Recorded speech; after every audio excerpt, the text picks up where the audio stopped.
You are one of the people that's going to be a really important future leader of the Democratic Party, right? And so at some point, I think for people that are watching this, you're going to become a person who is much better known in the country, is much better known to them, more widely seen on television. I hope Leader Jeffries, for example, is more visible than he's been in laying out that alternative vision.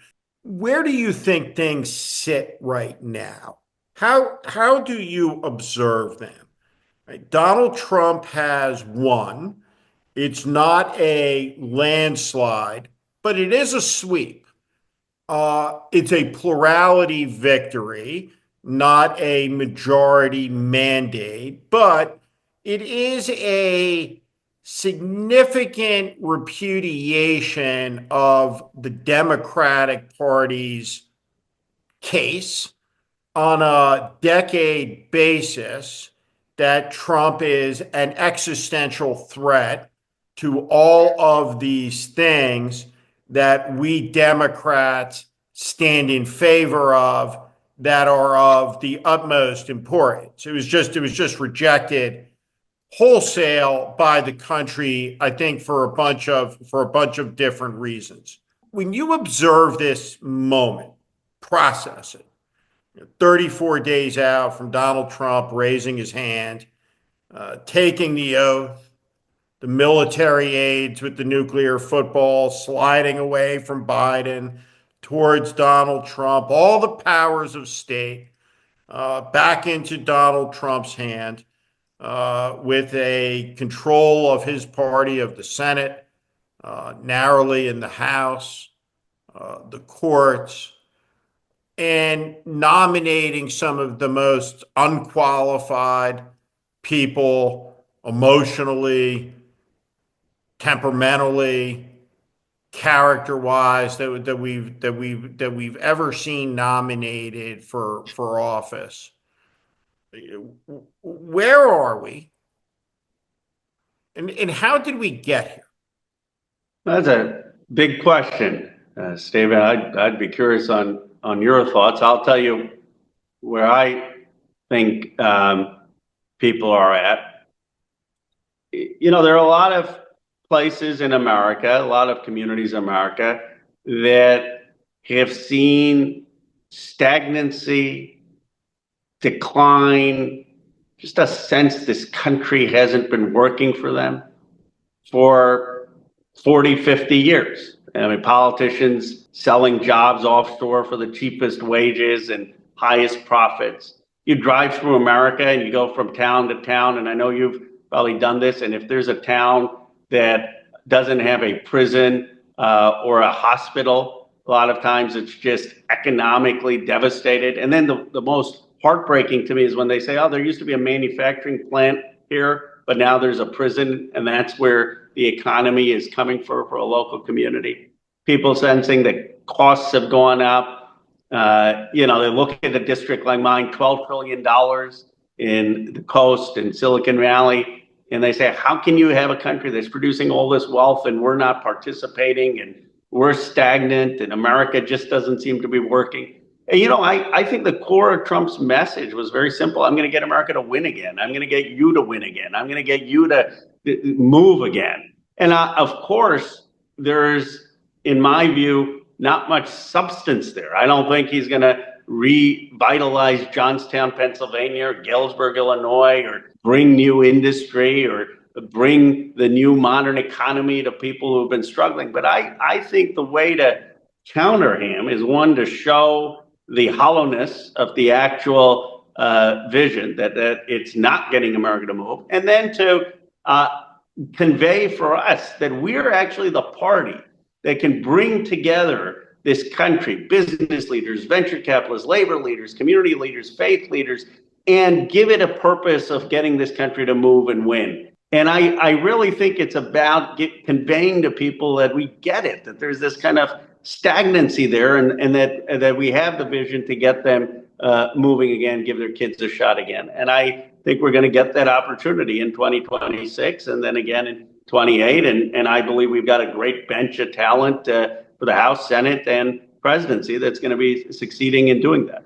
We live at a time where, yeah, I joke around about this, right? Where even the adults need trigger warnings now, right? So, anytime I write anything that is oppositional, say, to the party line, and I look back over my last 2 years, when I said, for example, that Biden's candidacy is a real threat with regard to electing Donald Trump and just the idea expressed, right? There's a lot of shouting down, right, that goes on in the Democratic Party that I observe as something that's new, that didn't used to be there in the fabric of the party. And the sooner it goes away, where there can be honest discussions that are reality based, I think the better the party will be. But for the people that are watching this, that have taken away from the election result that the racists have won and Trump's 77 million voters are unfixable, broken, unrepentant, bad people, racists all. What is it that you want to say to them as part of the party and a leader in its future, right? About why they lost and why Donald Trump is about to be sitting in the White House with a Republican House and a Republican Senate. And you listen to some of the voices out of the campaign. I think they're very sincere when they say, they've assessed it, they've taken stock of it, and they ran a flawless campaign pretty much.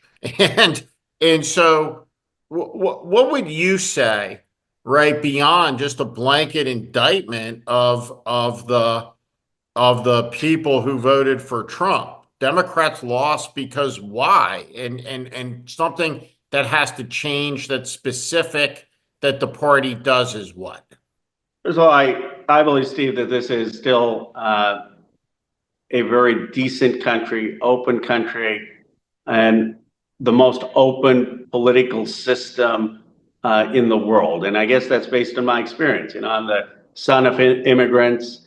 My grandfather spent 4 years in jail alongside Gandhi for India's independence. My father came here to Michigan to study there in engineering. I was born in Philadelphia in 1976, our bicentenary. I grew up in Bucks County, Pennsylvania, at a time where Bucks County was probably 98% white, as an Indian American of Hindu faith.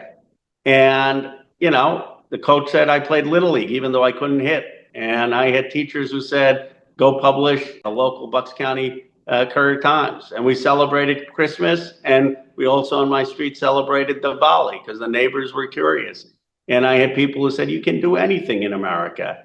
And at the age of 40, this country elected me, a first generation Indian American, to represent arguably the most innovative, economically powerful place in the world, if not in human history, in terms of producing wealth. That is an American story. And by the way, I went back to Bucks County with a journalist and met my favorite 10th grade social studies teacher, who I really was inspired by. And guess what? It turns out halfway through the interview, he tells the journalist that he's going to be voting for Donald Trump. And the journalist asked him, well, what if it was Trump versus Khanna? And you could tell he's so pained. He's like, well, I respect Ro Khanna. I really like Ro Khanna. It'd be a tough decision. And the journalist is like, he's voting for Trump. And my point is, more people need to actually go figure out why and talk to people who are voting for Trump. You can be George Wallace being racist. You don't become president of the United States if there are not a lot of people voting for you. And I think the fundamental thing that Trump did was tap into an anger with people feeling left out, of modern economic prosperity, feeling that the political system was not working for them, the economic system is not working for them. And we have to come in and say, we've got a better, more compelling vision. And by the way, it's not going to be politician driven. It's going to be assembling a team of business leaders, of labor leaders, of local community leaders. And we've talked about this before. That's what FDR did. FDR, he wasn't great in and of himself. Maybe he was temperamentally, but he said, I'm going to bring the best of American talent and we're going to solve this issue of the Great Depression. We're going to win the World War. Guess what? The Democratic Party has the opportunity to be that convening force. We can be the unifiers. We can put everyone on the field with talent to help revitalize this country. But we need to realize it needs revitalization. It's not just about the defense of the current status quo and institutions, because they're not working for a lot of people. I'm Steve Schmidt. This is The Warning, and I invite you to subscribe on our Substack, on our YouTube channel. Follow us. Welcome to the community.